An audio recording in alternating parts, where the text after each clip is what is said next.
जय श्री राम। कल हमने सुना कि गरुड़ जी अपनी माता को दास्ता से मुक्ति कैसे दिलाते हैं। आज सुनते हैं विष्णु पुराण में 17वां अध्याय, जिसमें हिरण्यकश्यप का दिग्विजय और प्रहलाद चरित्र है। श्री पराशर जी बोले, हे मैत्रेय, मैं तुमको परम बुद्धिमान महात्मा प्रहलाद जी का चरित्र सुनाता हूँ, ध्यान पूर्वक सुनो। पूर्व काल में दीति के पुत्र महाबली हिरण्यकश्यप ने श्री ब्रह्मा जी से वर पाकर शक्तिशाली होकर समस्त त्रिलोक को अपने अधीन कर लिया। वे दैत्य इंद्र पद का भोग करने लगे। वह असुर स्वयं ही सूर्य, वायु, अग्नि, वरुण, चंद्रमा बना हुआ था। वह स्वयं ही कुबेर और यमराज भी था और असुर स्वयं ही संपूर्ण भोगों को भोगा करता था। उसके भय से देवता स्वर्ग को छोड़कर मानव शरीर धारण कर भूमंडल पर विचरते रहते थे। इस तरह संपूर्ण त्रिलोक पर विजय प्राप्त करके त्रिभुवन के वैभव से गर्वित हुआ और गंधर्वों से अपनी स्तुति सुनकर वह अभिष्ट भोगों को भोगता था।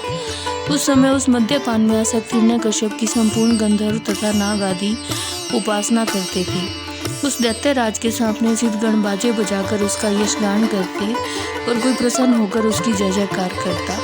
वह असुर राजवंश स्फटिक व अभ्रशिला के बने हुए सुंदर मनोहारी विशाल महल में, जहाँ अनेकों अप्सराएं नृत्य करती थी, प्रसन्नता के साथ मदिरा पान करता था। उसका माँ भाग्यवान पुत्र प्रहलाद था। वह बालक गुरु के यहाँ जाकर शिक्षा ग्रहण करने लगा। एक दिन वह धर्मात्मा बालक अपने गुरु के साथ अपने पिता दैत्यराज के पास गया। प्रहलाद का पिता हिरण्यकश्यप उस समय मदिरा पान करने में लगा हुआ था। बालक प्रहलाद ने अपने पिता दैत्यराज हिरण्यकश्यप के चरण छुए। हिरण्यकश्यप ने अपने चरणों में झुके हुए अपने पुत्र प्रहलाद को उठाकर प्रेम पूर्वक उससे पूछा, हे वत्स, अब तक अध्ययन में निरंतर रहकर तुमने जो भी पढ़ा है उसका सारांश हमें सुनाओ। प्रहलाद बोले, हे पिताश्री, मेरे मन में जो स्थित है वह आपकी आज्ञा अनुसार सुनाता हूँ। जो आदि, मध्य और अंत से रहित, अजन्मा, वृद्धि, क्षय शून्य और अच्युत है तथा समस्त कारणों के कारण तथा संसार की स्थिति और अंत करता है, उन प्रभु श्री हरि विष्णु जी को मैं प्रणाम करता हूँ। श्री पराशर जी बोले, हे मैत्रेय, सुनकर दैत्यराज हिरण्यकश्यप क्रोध से आग बबूला हो क्रोध से नेत्र लाल कर प्रहलाद के गुरु की ओर देखकर कांपते हुए होठों से बोला, हे दुर्बुद्धि ब्राह्मण, यह क्या तूने मेरी अवज्ञा करके मेरे बालक को मेरे विपक्षी की स्तुति की शिक्षा दी है।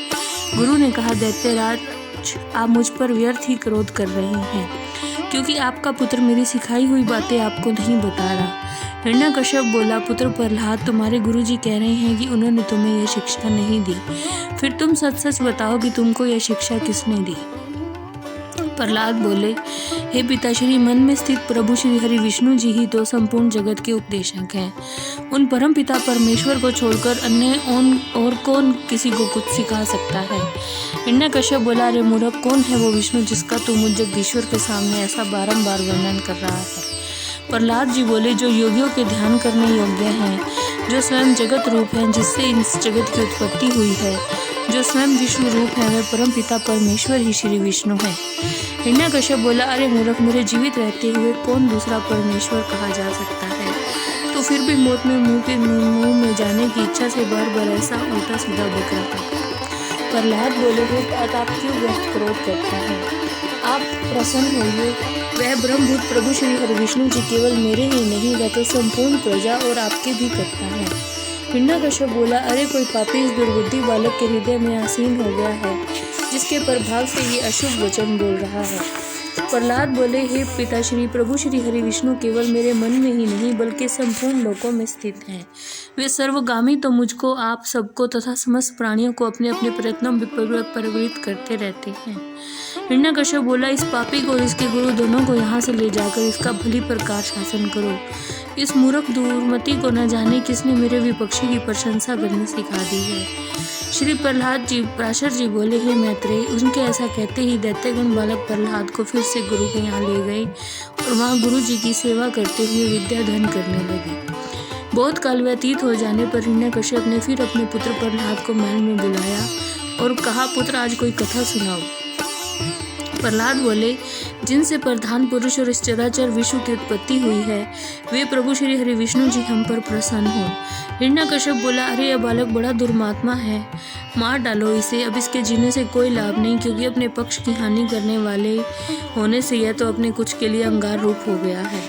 श्री पराशर जी बोले, दैत्यराज हिरण्यकश्यप की आज्ञा सुनते ही सैकड़ों हजारों दैत्यगण विशाल अस्त्र शस्त्र लेकर प्रहलाद को मारने के लिए तैयार हो गए। उन सब दैत्यगणों के हाथ में विशाल अस्त्र शस्त्र देखकर प्रहलाद जी जरा भी विचलित नहीं हुए और दैत्यगणों से बोले, अरे दैत्यो, प्रभु श्री हरि विष्णु जी तो शस्त्रों में, तुम लोगों में और मुझ में सब जगह बसते हैं। इन सत्य के प्रभाव से तुम्हारे इन विशाल अस्त्र शस्त्रों का मुझ पर कोई प्रभाव नहीं होगा। श्री पराशर ने कहा, हे मैत्रेय, बालक प्रहलाद के मुख से यह सब सुनते ही सारे दैत्यगण अस्त्र शस्त्र लेकर चारों तरफ से प्रहार करने लगे। लेकिन प्रभु भक्त बालक प्रहलाद पर शस्त्रों का आघात होने पर भी तनिक सी भी वेदना नहीं हुई।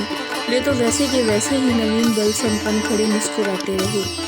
प्रहलाद दैत्यराज हिरण्यकश्यप बोला, रे दुर्गति, अब तू मेरे विपक्षी की स्तुति करना छोड़ दे। प्रहलाद बोले, हे तात, जिसके मात्र स्मरण से जन्म, जरा व मृत्यु आदि संपूर्ण भय दूर हो जाते हैं, उस समस्त भयहारी के हृदय में स्थिर रहते हुए मुझको भला किस प्रकार का भय रह सकता है। जय श्री राम।